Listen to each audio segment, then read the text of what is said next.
यहाँ पर आज हम बात करने वाले हैं विशाल मेगा मार्ट की, जो कि ऑर्गेनाइज रिटेल चेन का काम करती है। यहाँ पर बहुत सारे लोगों ने विजिट किया होगा शायद, जो देख रहे हैं वीडियो, और हमने भी विजिट किया है। ये एक ऐसी कंपनी है जिसके कई सारे स्टोर जो है पूरे देश भर में है, और यहाँ पर उस स्टोर से ये कई सारी चीजें बेचने का काम करती है, जैसे कि उसके खुद के प्रोडक्ट और उसके साथ साथ थर्ड पार्टी के प्रोडक्ट। जहां पर कि कोई भी कस्टमर एक बार आता है तो उसे सारी की सारी चीजें जो है एक ही छत के अंदर मिल जाती है। अगर हम प्रोडक्ट वाइज की बात कर ले तो यहाँ पर ये कंपनी जो है अलग अलग प्रकार के प्रोडक्ट जो है बेचने का काम करती है अपने स्टोर से।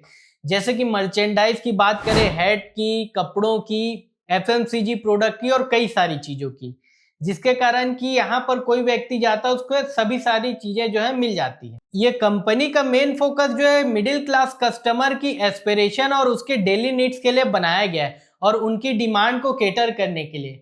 इस कंपनी का बिजनेस करने का बेसिक फंडा ये है कि ये जब प्रोक्योरमेंट करती है किसी भी चीजों को तो एकदम लोएस्ट प्राइस में करती है, और इवन इतना ज्यादा करती है कि ये कुछ कुछ प्रोडक्ट को अपने पर्टिकुलर फैक्ट्री में भी मैन्युफैक्चर करवा के लाती है, जिसके कारण कि इनके कॉस्ट जो है बाकी अदर प्लेयर से बहुत नीचे रहते हैं, और ये कस्टमर फ्रेंडली हो जाते हैं, क्योंकि इंडिया जो है प्राइस सेंसिटिव मार्केट है।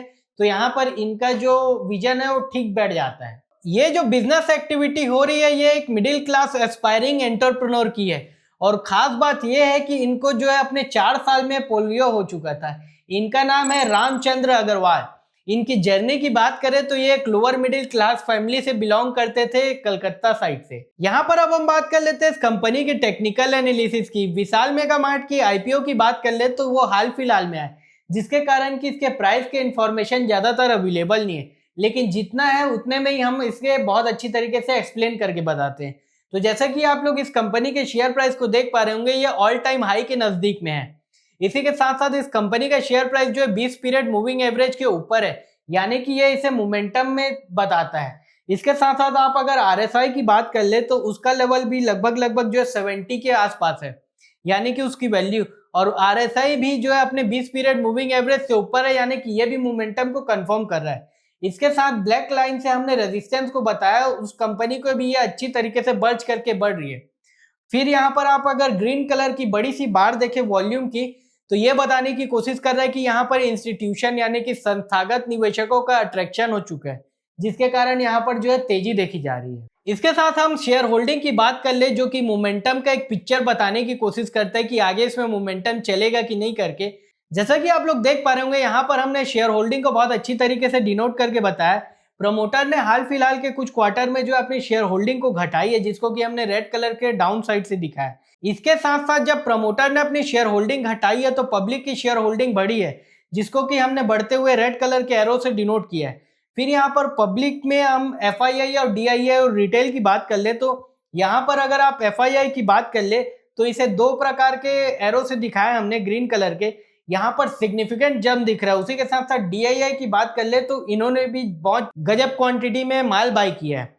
लेकिन इसी के साथ साथ हम अगर रिटेल की बात कर ले, यानी कि नॉन इंस्टीट्यूशनल इन्वेस्टर की, तो वहां पर ये क्वांटिटी घटी। इसका मतलब ये बता रहा है जितनी प्रमोटर की क्वांटिटी गिरी है, यानी कि प्रमोटर ने बेची है, उतने संस्थागत निवेशकों ने कस के इस कंपनी को बाय कर लिया, जो कि एक प्रकार से स्ट्रॉन्ग प्लेयर जब बाय करता है तो इसके शेयर प्राइस में तेजी आती है तो बरकरार रह सकती है, क्योंकि यहाँ पर बात बात में जो है रिटेल प्लेयर निकल नहीं सकता। और ये सेम फेनोमेना इस कंपनी के नंबर ऑफ शेयर होल्डर में भी दिखता है, जहां पर कि जिसको कि हमने डबल डाउन एरो से दिखाया है। यहाँ पर अब अगर नंबर ऑफ शेयर होल्डर की बात कर ले तो जैसा कि आप लोग देख पा रहे होंगे, quarter on quarter, year on year जो है घटता जा रहा है, यानी कि कम लोग हैं जिनके पास ज्यादा मात्रा में शेयर अवेलेबल है, जो कि एक प्रकार से स्ट्रॉन्ग शेयर होल्डिंग को बताने की कोशिश करता है। ये सारी चीजें एक प्रकार से शेयर में मोमेंटम को कंफर्म करने का कोशिश कर रहा है। तो चलिए अब हम यहाँ पर फंडामेंटल के बारे में बात कर लेते हैं। फंडामेंटल के बारे में बात कर ले तो जैसा कि आप लोग देख पा रहे होंगे, इस कंपनी का मार्केट कैप जो है लगभग लगभग 68,000 करोड़ के आसपास है, जो कि इसे मिड कैप की श्रेणी में ले आता है। इसके बाद अगर प्राइस टू अर्निंग रेशियो की बात कर ले तो वो 108 के आसपास है, जो कि इंडस्ट्री लेवल से कम है। आप लोग अगर इसको अकेले तौर पे देखें तो ऐसा लगता है कि इस कंपनी का शेयर प्राइस जो ट्रिपल डिजिट में बहुत ज्यादा हाई है, लेकिन ये ऐसा नहीं है। यहाँ पर जितनी भी रिटेल कंपनी, चाहे ट्रेंड की बात कर ले, डी मार्ट की, तो उनको भी हायर पी मिलता है। तो यहाँ पर भी ये सेम फेनोमेना दिख रहा है, जिसके कारण कि इंडस्ट्री पी जिसको कि हमने सर्कल किया 124 है, उससे ये कम अवेलेबल है। यहाँ पर प्राइस टू बुक की बात कर ले तो ये प्राइस टू बुक का लगभग 10 गुना में ट्रेड कर रहा है। इसके साथ हम रेशियो की बात कर ले तो रेशियो को अगर आप स्टैंड अलोन यानी कि सिंगल बेसिस में देखेंगे, गोल गोल से जिसको कि रेड कलर से हमने डिनोट किया है, तो आप यहाँ पर इसको कम पाएंगे। Return on capital employed, return on equity और रिटर्न ऑन एसेट अगर बात कर ले इस पर्टिकुलर ईयर की जो कि बीत चुका है, जिसका डेटा यहाँ पर अवेलेबल है, तो 8% के आसपास रिटर्न ऑन इक्विटी है। कैपिटल एम्प्लॉयड की बात कर ले तो 14.5% के आसपास, और रिटर्न ऑन एसेट की बात कर ले तो 5.5% के आसपास। लेकिन आप इसकी ट्रेंड को देखने की कोशिश करें जिसे कि हमने लाल लाइन से डिनोट किया है, तो ये बढ़ते हुए क्रम में है, यानी कि ये एक प्रकार से पॉजिटिव बताता है इस पर्टिकुलर कंपनी के लिए। और इसको फिर हमने जो है एक प्रकार से ग्राफ के तरीके से बनाया जिसको कि देख रहे हैं बढ़ते। फाइनेंशियल्स के बारे में बात कर ले तो यहाँ पर हम लोग क्वार्टर ऑन क्वार्टर रिजल्ट के बारे में बात कर रहे हैं।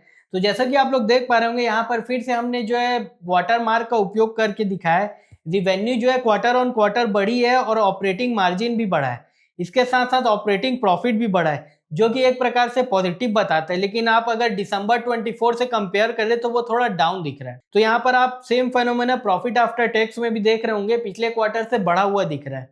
ये सेम चीजें जो है नेट प्रॉफिट में दिख रही है, जिसके कारण कि ईपीएस बढ़ रहा है, और ईपीएस जब बढ़ता है और प्राइस सेम रहता है तो उसका जो पीई कंप्रेस हो जाता है। तो मार्केट यहाँ पर इस कंपनी के शेयर प्राइस को बढ़ा रहा है, जिसके कारण कि शेयर में हम तेजी देख पा रहे हैं क्योंकि ये अर्निंग बढ़ रही है इसके कारण। तो इससे रिलेटेड अगर आपको कोई डाउट हो तो आप कमेंट करके बता सकते हैं, और ऐसी ही और एक्साइटिंग जानकारी जानने के लिए आप हमारे इस चैनल को लाइक, सब्सक्राइब एंड शेयर करें।